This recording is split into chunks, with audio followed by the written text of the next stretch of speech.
দই কাতলা, কাশ্মীরি দই কাতলা।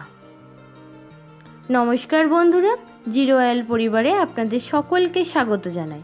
আমার আজকের রেসিপি হলো দই কাতলা। তাই প্রথমেই আমি 1 ড্রপ অলিভ অয়েল নিয়ে সেটা হাতের সাহায্যে ভালো করে মাখিয়ে তাওয়াটা গরম করতে দিয়ে দিচ্ছি। আর তার সাথে সাথে কাতলা মাছগুলোকে পরিমাণ মতো নুন আর হলুদ মাখিয়ে নিচ্ছি। আর ওদিকে তাওয়াটা গরম হতে থাক। আমার কিন্তু ফ্রাইং প্যান বা তাওয়া পুরোপুরি গরম হয়ে গেছে। এবার আমি একে একে মাছগুলোকে খুব সুন্দরভাবে সাজিয়ে দেবো পুরোটা ভাজার জন্য। আমি কিন্তু 1 ড্রপ তেল ইউজ করছি, আর কোনো রকম ব্রাশ ইউজ করিনি, হাতের সাহায্যে মাখিয়েছি। কারণ ব্রাশ ইউজ করতে গেলে বেশি তেল ব্যবহার করা হয়ে যাবে, সেই জন্য আমি হাতের সাহায্যে এটি ব্যবহার করছি। আর যেহেতু আমি 1 ড্রপ তেল ইউজ করেছি, আমরা সবাই জানি তেল কিন্তু উবে যায়, তাই এই তেলটাও উবে যাবে। সম্পূর্ণ কিন্তু তেল ছাড়াই মাছটা তাহলে ভাজা হয়ে যাবে। এক পিঠ ভাজা হয়ে গেলে অপর পিঠ কিন্তু উল্টে দিয়ে ভেজে নিতে হবে।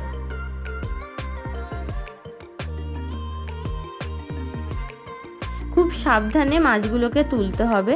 লো ফ্লেমে কিন্তু মাছটাকে পুরোটাই ভাজতে হবে।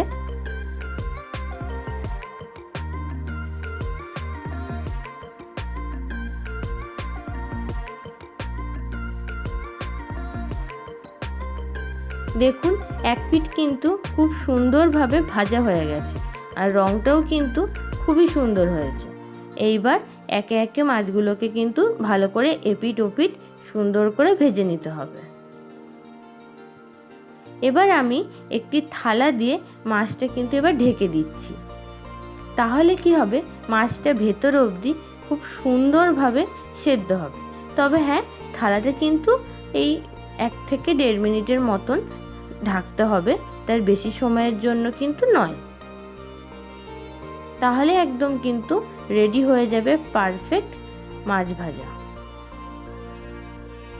আপনারা কিন্তু অবশ্যই বাড়িতে ট্রাই করে জানাবেন আমার ভিডিও দেখে কে কেমনভাবে মাছ ভাজছেন, আর যারা যারা এরকম তেল ছাড়া মাছ ভেজেছেন তাদের কেমন হয়েছে বা কেমন লাগলো সেই মাছ ভাজা খেতে। দেখুন, মাছ ভাজাগুলো কিন্তু খুব সুন্দর রং হয়েছে, আর প্রত্যেকটা মাছ কিন্তু একদম পারফেক্ট ভাজা হয়েছে, কোথাও কোনো রকম কাঁচা নেই। এবার দই কাতলা বানানোর জন্য প্রথমে আমি খালি কড়াইয়ে ফোড়ন হিসেবে ব্যবহার করছি 2টো তেজপাতা। তেজপাতাগুলো ভালো করে আমি ভেজে নেওয়ার পর দিয়ে দিলাম একটু চিনি।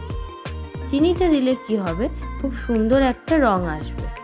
এবার দিয়ে দিলাম পরিমাণ মতন একটু জল, আর দিয়ে দেবো এবার হলুদ গুঁড়ো, আর দিয়ে দেবো পরিমাণ মতন লবণ। যেহেতু আমি এখানে কাশ্মীরি দই কাতলা বানাচ্ছি, সেই জন্য কিন্তু আমি এখানে হলুদ গুঁড়ো ব্যবহার করেছি। আর দিয়ে দেবো একটু জিরে ধনে গুঁড়ো। এবার আমি মশলাটা কিছু সময় কষিয়ে নেব। এবার দিচ্ছি আগে থেকে পেস্ট করে রাখা পেঁয়াজ, আদা, রসুন, লঙ্কা, আর দিচ্ছি সাথে টমেটো।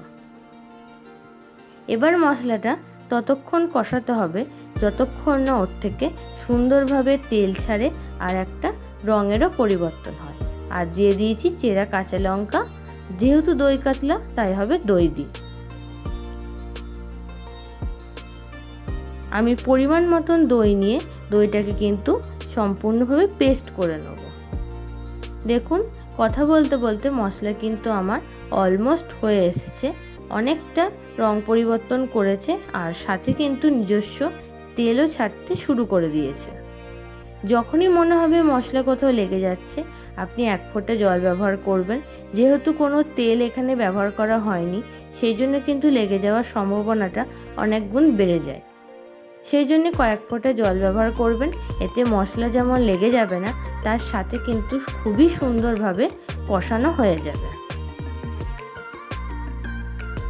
এখানে কিন্তু গ্যাসটাকে মিডিয়াম টু লো ফ্লেমে রাখতে হবে, হাই ফ্লেমে কিন্তু করা যাবে না। আমি এখানে বারবারই জল ইউজ করছি। যখনই দেখব মশলা কোথাও লেগে যাচ্ছে, অবশ্যই কিন্তু জল ব্যবহার করব। আমার মশলা কষানো হয়ে গেছে, এবার আমি পরিমাণ মতন জল দিয়ে দিচ্ছি। আর দিচ্ছি কাশ্মীরি লঙ্কার গুঁড়ো। আগে থেকে কিনে রাখা দইটাকে এবার আমি একটা মিশ্রণ বানিয়ে নিচ্ছি।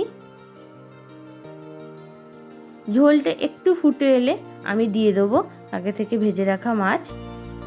দেওয়ার পর কিছু সময়ের জন্য এটাকে ঢাকা চাপা দিয়ে দিতে হবে। তার সাথে দেখুন দইটাও আমার রেডি হয়ে গেছে। এবার ঢাকনা তুলে নিলে দেখুন ঝোল মোটামুটি ফুটে গেছে,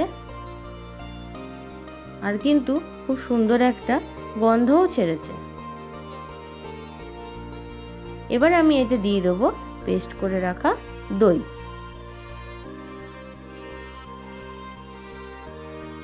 দইটা দিয়ে খুব ভালো করে কিন্তু মিশিয়ে নিতে হবে। যেহেতু আমি এখানে কাশ্মীরি দই কাতলা বানাচ্ছি, সেই জন্য কিন্তু আমি এখানে হলুদ গুঁড়ো ব্যবহার করেছি, যাতে রঙটা সুন্দর আসে। একটু ফুটে উঠলে দিয়ে দেবো আগে থেকে করে রাখা গরম মশলা গুঁড়ো।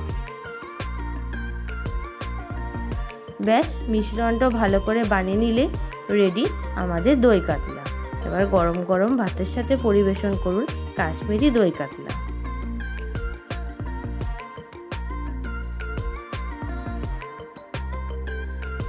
আমার ভিডিওটা যদি আপনাদের ভালো লেগে থাকে, please like, comment, share and subscribe my YouTube channel zero oil পরিবার।